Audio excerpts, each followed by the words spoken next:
6 দিন কিন্তু খুব বেশি একটা সময় না, কিন্তু কিছু কিছু মানুষের কাছে এই 6 দিন হলো 6 যুগের মতো। আমার কাছেও ঠিক এই টাইমটাতে এরকমই মনে হচ্ছিল। 6টা দিন পার করা আমার জীবনের যেন সব থেকে কঠিন 6টা দিন ছিল। আমি আপনাদের সাথে কিছু রিলস এবং স্টোরি শেয়ার করেছিলাম, যার ফলে অনেকে আমার কাছে জানতে চাচ্ছিলেন যে আপু বাবুর কি হয়েছে বা আপনার কিছু হয়েছে কিনা।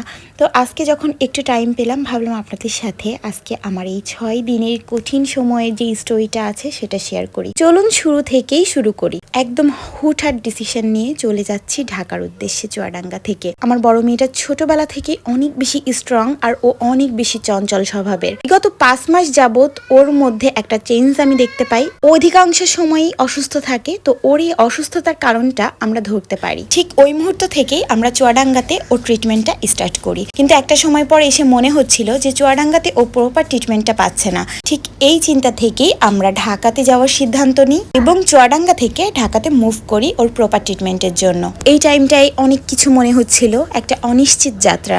সামনের দিনগুলোয় কি হবে তখনও বুঝতে পারছিলাম না। এরপরে বাসের জন্য অপেক্ষা করতে করতে আমাদের বাস চলে আসলো আর শুরু হয়ে গেল সারা দিনের মতো একটা জার্নি। যেহেতু ঈদের ছুটিতে ভাবি বাসায় এসেছিল, তাই ভাবির সাথেই চলে যাচ্ছি ঢাকাতে। ভাবি সাথে হচ্ছে ভাইয়ার একমাত্র ছেলে, আর আমার দুইটা তো আছেই। এই জার্নিটা আমার জীবনে স্মরণীয় হয়ে থাকবে।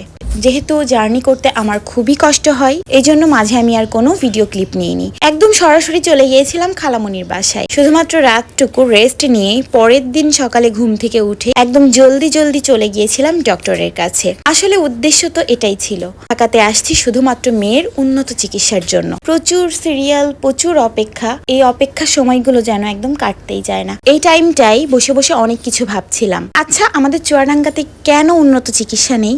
কেন আমাকে চুয়াডাঙ্গা থেকে ঢাকাতে আসতে হচ্ছে চিকিৎসার জন্য?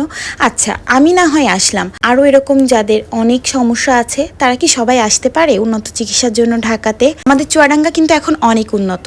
তাহলে চিকিৎসা ব্যবস্থায় কেন আমাদের চুয়াডাঙ্গা এতটা পিছিয়ে আছে? কেন প্রপার ট্রিটমেন্ট আমরা চুয়াডাঙ্গাবাসীরা চুয়াডাঙ্গায় বসে পাই না? এই হাজারো চিন্তা মাথায় ঘুরছিল তখন। একদিনেই 3টা ডক্টরের চেম্বার ভিজিট করা বিষয়টা কিন্তু এতটাও সহজ না। শেষমেশ যদি ফলাফলটা ভালো পেতাম তাহলে হয়তো বা ভালোই লাগতো, কিন্তু রেজাল্ট 3টা ডক্টরের একই কথা, সার্জারিতে যেতে হবে। অবশেষে আমরাও মন স্থির করে নিলাম আর একদিনের মধ্যে সকল টেস্টও কমপ্লিট করে ফেললাম। আর এটা ছিল হচ্ছে ওর সার্জারির দিন সকালের একটা শুট। ওকে সকাল 7টা পর্যন্ত খাবারের জন্য ডেডলাইন দিয়েছিল, আর ঠিক 6:30 বাজে ওকে আমি খাবার দাবার খাইয়ে একদম কমপ্লিট করে দিচ্ছিলাম। এরপরে ওর আর এক ফোঁটা পানিও খাওয়া যাবে না, ডক্টর এরকম বলেছিল। এখন বলি আমার মেয়ের কি সমস্যা হয়েছিল। ওর যেটা হয়েছিল এটাকে অনেকেই বলছে টনসিল অথবা সিস্ট, কিন্তু না, এই সমস্যাটার নাম হচ্ছে অ্যাডিনয়েড। এই সমস্যাটা 2 থেকে 10 বছরের বাচ্চাদের মধ্যে বেশি পাওয়া যাচ্ছে। আমার বাচ্চা যখন এই রোগটা ধরা পড়েছিল না, এটা সম্পর্কে আমিও কিছুই জানতাম না, কিন্তু যখন আমরা ওর এই সমস্যাটা বুঝতে পারলাম তখন এটা নিয়ে আমি অনেক রিসার্চ করেছি আর তারপরে জানতে পেরেছি এটা হচ্ছে একদম শ্বাসনালীর ঠিক ওপরের অংশে মাংসপিণ্ড জমাট হওয়া। আর এটার মূল কারণ যেটা হচ্ছে সেটা হচ্ছে প্রচুর পরিমাণে কোল্ড ড্রিঙ্কস আর ঠান্ডা জাতীয় জিনিস খাওয়া। আমার মেয়ে যখন 2 থেকে 3 বছর বয়সে ছিল তখন ও প্রচুর পরিমাণে কোল্ড ড্রিঙ্কস খেত। এমনকি এই সমস্যাটা আইডেন্টিফাই করার আগ মুহূর্ত পর্যন্ত ও প্রচুর পরিমাণে কোল্ড ড্রিঙ্কস খেয়েছে। কিন্তু যখন আমরা এটা জানতে পারলাম তখন থেকে এটা আমরা টোটালি ওর জন্য বন্ধ করে দিলাম। এটা ডক্টরের মতামত ছিল যে টোটালি স্টপ করে দেওয়ার পরে ও ইমপ্রুভ করবে, কিন্তু না, ওর এটা এমন পর্যায়ে চলে গিয়েছে যে সেটা ইমপ্রুভ করা আর কোনোভাবেই পসিবল হয়নি। 5 মাস ট্রিটমেন্টের পরেও আমরা যখন ভালো কোনো ফলাফল পেলাম না তখনই আসলাম ঢাকাতে। আর বারবার একটা জিনিসই উইশ করছিলাম যে কোনো না কোনো একজন ডক্টর বলুক যে না, এটা ওষুধের মাধ্যমে ঠিক হয়ে যাবে, সার্জারিতে যাওয়া লাগবে না। কিন্তু এটা কেউই বলেনি। শেষমেশ তো আমাদের ডিসিশন নিতেই হলো যে না, ওর সার্জারিটাই করব, কারণ মেয়ে ইদানিং অনেক বেশি অসুস্থ থাকে। আর বাচ্চা যদি অসুস্থ থাকে তাহলে কিন্তু মা বাবারও মন ভালো থাকে না। ওকে সকালে খাওয়া দাওয়া করানোর পরে ওকে নিয়ে একটু বসে ওর সাথে একটু সময় কাটাচ্ছিলাম আর অনেক অনেক টেনশন হচ্ছিল। আসলে এটা বলার কিছু না, বাচ্চার মায়েরাই জানবে বা এই সিচুয়েশনে যারা গিয়েছে তারাই বুঝতে পারবে যে এই সময়ে মন মানসিকতাটা আসলে কিরকম থাকে।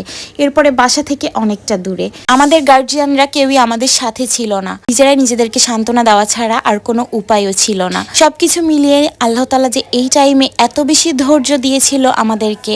এখন যখন আমি এই ভিডিওটা এডিট করছি করছি তখনও ভাবছি যে কিভাবে এই সময় নিজেকে আমরা সামলেছিলাম। মেয়ে তো ছোট, সে তো কিছুই বোঝে না যে কিছুক্ষণের মধ্যে ওর সাথে কি হতে যাচ্ছে বা পরবর্তীতে কি হতে পারে, কিন্তু আমরা তো অ্যাডাল্ট, আমরা তো বুঝছি যে কিছুক্ষণের মধ্যে ওর সাথে কি হবে। এরপরে আমরা হসপিটালের উদ্দেশ্যে রওনা দিলাম, গোছগাছ করলাম, ওর ফাইল প্রেসক্রিপশন সবকিছু রেডি করে নিয়ে চলে যাচ্ছি হসপিটালে ওর অপারেশনের জন্য। ভিডিওটা অনেক বেশি লং হয়ে যাওয়াতে আজকের মতো এখানেই বিদায় নিচ্ছি। হসপিটালে যাওয়ার পরবর্তীতে কি কি হয়েছিল নেক্সট একটা ভিডিওতে আপনাদের সাথে শেয়ার করব। আশা করছি আমার সাথেই থাকবেন।